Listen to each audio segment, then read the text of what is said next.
স্বাগতম সবাইকে পাইথনের 10 নম্বর টিউটোরিয়ালটিতে। এই টিউটোরিয়ালের মূল আলোচ্য বিষয় হচ্ছে স্ট্রিং ফরম্যাটিং অপারেটর নিয়ে। প্রথমেই আমরা স্ট্রিং ফরম্যাটিং অপারেটরটি দেখব এবং এটি কোন কাজে ব্যবহার করতে হয় সেটিও দেখব।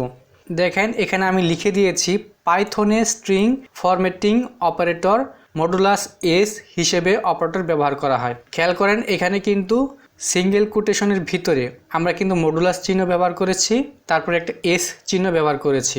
এর মানে হচ্ছে এটি হচ্ছে স্ট্রিং ফরম্যাটিং অপারেটর। এখানে আরেকটি কথা বলে রাখি, এই যেখানে যে পার্সেন্ট চিহ্নর মতো দেখতে পাচ্ছেন এটি হচ্ছে একটা মডুলাস। আমরা অনেক ক্ষেত্রে এটাকে রিমাইন্ডার মডুলাস হিসেবেও চিনি। যাই হোক, এই মডুলাসের পাশে কোনো কিছু থাকলে এবং তাদের উভয় পাশে কোটেশন থাকলে সেটি এক ধরনের অপারেটর হিসেবে বিবেচিত হয় এবং সেই অপারেটরগুলো ফরম্যাটিং অপারেটর হিসেবে কাজ করে। তো দেখেন আমি এখানে তিনটি ফরম্যাটিং অপারেটর দেখিয়েছি, একটা হচ্ছে স্ট্রিং, আরেকটা হচ্ছে ইন্টিজার, আরেকটা হচ্ছে ফ্লোট। তো আমরা স্ট্রিংয়ের ভিতর থেকে কোনো মান বা কোনো ভ্যালু বা কোনো কিছু যদি প্রদর্শন করাতে চাই সেই ক্ষেত্রে আমরা এই মডুলাস এস ব্যবহার করব, এবং ইন্টিজারের ভিতর থেকে কোনো কিছু যদি আমরা প্রদর্শন করাতে চাই সেক্ষেত্রে আমরা মডুলাস ডি ব্যবহার করব, এবং ফ্লোট পয়েন্ট অর্থাৎ দশমিক সংখ্যা প্রদর্শনের জন্য আমরা মডুলাস এফ ব্যবহার করব। তো চলুন তাহলে আমরা একটি একটি করে এগুলো দেখে নেই। প্রথমে আমি স্ট্রিং ফরম্যাটিং অপারেটর এটি নিয়ে কাজ করব। চলুন তাহলে আমরা পাইচার্মে চলে যাই। আমি তিনটা ভেরিয়েবল ক্রিয়েট করব। এখানে একটা ভেরিয়েবল ক্রিয়েট করছি এক্স ইকুয়াল, অবশ্যই কোটেশন ব্যবহার করব। তারপর এই কোটেশনের ভিতরে যে কোনো কিছু একটা লিখব, যেমন আমি লিখছি পাইথন। তারপর আরেকটি ভেরিয়েবল ক্রিয়েট করব এখানে এবং অবশ্যই কোটেশন ব্যবহার করব এবং কোটেশনের ভিতরে যে কোনো কিছু লিখব, যেমন আমি লিখছি জাভা। তারপর আরও একটি ভেরিয়েবল ক্রিয়েট করব এবং অবশ্যই কোটেশন ব্যবহার করব, এর ভিতরে যে কোনো কিছু লিখব, যেমন আমি লিখছি সি প্লাস প্লাস। এবার এইখান থেকে আমরা যে কোনো আইটেমকে বের করে নিয়ে আসতে পারো বা আউটপুটে প্রদর্শন করাতে পারবো। তবে এক্ষেত্রে বলে রাখি, আমরা যে কয়েকটি ভেরিয়েবল এখানে ক্রিয়েট করেছি সবগুলো ভেরিয়েবলই এক একটি স্ট্রিং। এই যে পাইথন লেখাটি এক ধরনের স্ট্রিং, জাভা লেখাটি এক ধরনের স্ট্রিং, সি প্লাস প্লাস লেখা এক ধরনের স্ট্রিং। যাই হোক, আমরা যদি এখান থেকে যে কোনো কিছু একটি আইটেম বের করতে চাই বা একাধিক আইটেম বের করতে চাই, তার জন্য আমাদের একটা ফরম্যাটিং সিস্টেমের মধ্য দিয়ে যেতে হয়, অর্থাৎ ফরম্যাটিং অপারেটর ব্যবহার করতে হয়। তো দেখেন এটাকে যদি এখন আউটপুট চাই তাহলে আমরা এখানে অবশ্যই প্রিন্ট ব্যবহার করব, দেন এখানে ব্র্যাকেট ব্যবহার করব এবং ব্র্যাকেটের ভিতরে আমরা অবশ্যই কোটেশন ব্যবহার করব এবং কোটেশনের ভিতরে আমাদের মনের মতো করে যে কোনো কিছু লিখে দিতে পারবো। যেমন এখানে লিখে দিচ্ছি মাই ফেভারাইট ল্যাঙ্গুয়েজ ইজ, তারপর এখানে ক্লোন ব্যবহার করছি। তারপর এখানে আমি যেহেতু সবগুলোকে স্ট্রিং করে রেখেছি, এটা একটা স্ট্রিং, এটা একটা স্ট্রিং, এটাও একটা স্ট্রিং, তাই আমি এখানে মডুলাস এস ব্যবহার করব। এখন এই জিনিসটা আপনাদের ভালোভাবে বুঝতে হবে। আপনি যদি কোনো স্ট্রিংকে বের করতে চান সেক্ষেত্রে আপনাকে অবশ্যই স্ট্রিং ফরম্যাটিং অপারেটর ব্যবহার করতে হবে। তার মানে আমি এখানে দেখালাম, এখানে স্ট্রিং ফরম্যাটিং অপারেটর হচ্ছে মডুলাস, তারপরে হচ্ছে এস। আমি কিন্তু এখানে তাই ব্যবহার করলাম। এখন আমি কোন ভেরিয়েবলটাকে আউটপুটে প্রদর্শন করাবো সেটাও কিন্তু এখানে ডিক্লেয়ার করে দিতে হবে। সেটা ডিক্লেয়ার করতে হবে এই কোটেশনটার পরে, এই যে একটা কোটেশন রয়েছে এটার পরপরই। তারপর এখানে আমরা অবশ্যই একটা মডুলাস ব্যবহার করব। এখন কোন ভেরিয়েবলটাকে বের করব সেটা বলে দিব, যেমন আমি এই প্রথমটাকে বের করতে চাচ্ছি, তাই আমি এখানে প্রথমটার ভেরিয়েবলটি এখানে দিয়ে দিব, যেমন এখানে এক্স দিয়ে দিচ্ছি। এখন এক্স দিয়ে দেওয়ার পর এই পুরো জিনিসটা কমপ্লিট হয়ে গিয়েছে। এখন যদি এটাকে আমরা রান করে দেখি, দেখবেন আপনার এই কাঙ্ক্ষিত স্ট্রিংটি অর্থাৎ আপনার এই স্ট্রিং ফরম্যাটটি চলে আসবে। যেমন এটাকে রান করছি, দেখেন এই যে এখানে পাইথন লেখাটি চলে আসলো। এখন কথা হচ্ছে, আপনি এখানে তো অনেকগুলো আইটেমের ভিতর থেকে একটি আইটেম বের করলেন, আপনি চাইলে এখান থেকে আরও আইটেম বের করতে পারেন। সেক্ষেত্রে অবশ্যই এই যে এখানে এস এর পাশেই একটা কমা ব্যবহার করতে হবে, তারপর যে ভেরিয়েবলটি আপনি বের করবেন সেটি উল্লেখ করতে হবে এবং এর উভয় পাশে আবারও রাউন্ড ব্র্যাকেট ইউজ করতে হবে। এখানে আমি রাউন্ড ব্র্যাকেটগুলো ইউজ করে দিলাম। এখন কথা হচ্ছে, আমাদের এখানে ভেরিয়েবল তৈরি হয়ে গেল দুইটি, কিন্তু আমরা এখানে স্ট্রিং ফরম্যাটিং অপারেটর ব্যবহার করেছি একটি, তাই আমাদের আরও একটি এখানে স্ট্রিং ফরম্যাটিং অপারেটর ব্যবহার করতে হবে। তাই আমি এখানে মডুলাস এস আরেকটি ব্যবহার করলাম। এরপর এই প্রোগ্রামটি পুরোপুরি কমপ্লিট হয়ে গেল। দেখেন এখন যদি আমরা এটাকে রান করি তাহলে সঠিকভাবে কিন্তু আমাদের আউটপুট প্রদর্শিত হবে। এই যে চলে আসলো আমাদের সেই কাঙ্ক্ষিত আউটপুটগুলো। আমরা কিন্তু দুইটি ভেরিয়েবল এখানে সিলেক্ট করেছিলাম, একটা হচ্ছে এক্স আর একটি হচ্ছে ওয়াই। এক্সের ভিতরে হচ্ছে পাইথন এবং ওয়াইয়ের ভিতরে হচ্ছে জাভা, এই দুটি জিনিস কিন্তু এখানে চলে আসছে, পাইথন অ্যান্ড জাভা। এখন এখানে আরেকটি কথা বলে রাখি, আপনি যতগুলো ভেরিয়েবল বের করতে চান ঠিক ততগুলোই এখানে স্ট্রিং ফরম্যাটিং অপারেটর ব্যবহার করতে হবে।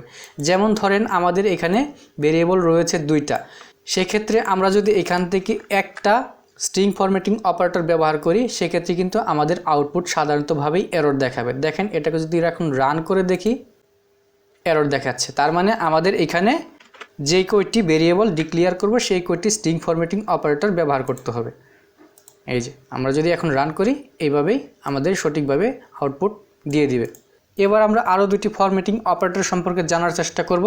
তো প্রথমে আমরা ইন্টিজারটিকে দেখি, চলুন তাহলে পাই চার্মে চলে যাই। এখানে এই পাই চার্মের ভিতরে এখানে আমি কোটেশন ব্যবহার করছি এবং কোটেশনের ভিতরে আমি একটা জিনিস লিখছি, আই হ্যাভ অনলি, তারপর এখানে একটা মডুলাস চিহ্ন ব্যবহার করব এবং এগুলো কী জন্য করছি একটু পরে বুঝতে পারবেন।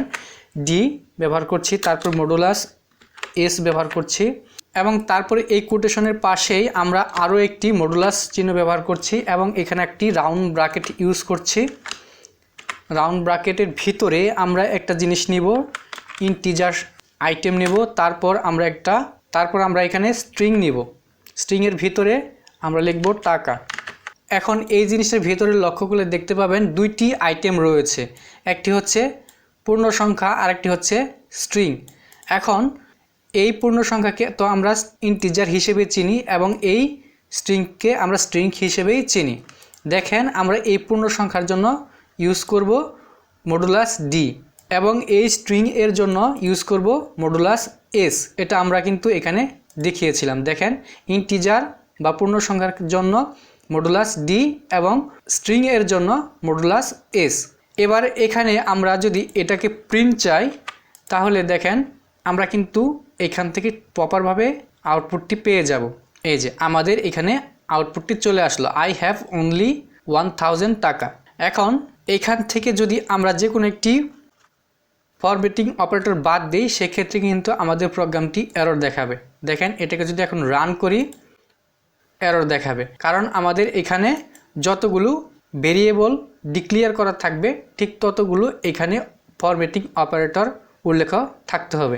তাই আমরা এখানে মডুলাস ডি ব্যবহার করলাম, মডুলাস এস ব্যবহার করলাম। মডুলাস ডি ব্যবহার করা হয়েছে এখানে 1000-এর জন্য এবং মডুলাস এস ব্যবহার করা হয়েছে এই টাকার জন্য। তো এই হচ্ছে ফরম্যাটিং অপারেটরের কাজ। এইখান থেকে এই এগুলোকে ফরম্যাট করে দেয় এবং আউটপুটে তা সুন্দরভাবে প্রদর্শন করায়। দেখেন এখন এটাকে ঠিক করে দিয়েছি আমরা, এটাকে রান করলে জাস্ট আমরা পূর্বের মতোই সঠিক আউটপুটটা পেয়ে যাব। এখানে চলে আসলো আই হ্যাভ অনলি 1000 টাকা। এবার আমরা দেখব কিভাবে ফ্লোটিং পয়েন্ট ডাটাকে আউটপুটে প্রদর্শন করানো যায় এবং তার জন্য কী ধরনের ফরম্যাটিং অপারেটর ব্যবহার করতে হয়। তো এখানে দেখেন আমি দেখিয়েছিলাম মডুলাস এফ দিয়ে ফ্লোটিং পয়েন্ট ডাটা প্রদর্শন করানো যায়। তো দেখেন এটা কিভাবে করতে হয় সেটি দেখে নেই, এটাকে আমি মুছিয়ে দিচ্ছি। তো এখানে আমি একটা ভেরিয়েবল ক্রিয়েট করছি এবং এর ভিতরে লিখছি একটা ফ্লোটিং পয়েন্ট ডাটা, যেমন 3.14161416। এখন এই ডাটাকে আমরা সাধারণতভাবে প্রিন্ট করতে চাইলে প্রিন্ট করতে পারবো। দেখেন এটাকে যদি আমরা এখন প্রিন্ট করি সাধারণতভাবে আমাদের রেজাল্ট চলে আসবে। এই যে এখানে আমাদের রেজাল্টটি চলে আসলো। এখন কথা হচ্ছে আমরা এখান থেকে নির্দিষ্ট পরিমাণে নাম্বার কিন্তু বের করে নিয়ে আসতে পারবো। যেমন ধরেন এখানে 3.1416 ইত্যাদি ইত্যাদি নাম্বার রয়েছে। এখন আমরা চাইলে এখান থেকে 2 ঘর 3 ঘর আমাদের প্রয়োজন মতো ঘর বের করে নিয়ে আসতে পারবো, আউটপুটে নিয়ে আসতে পারবো।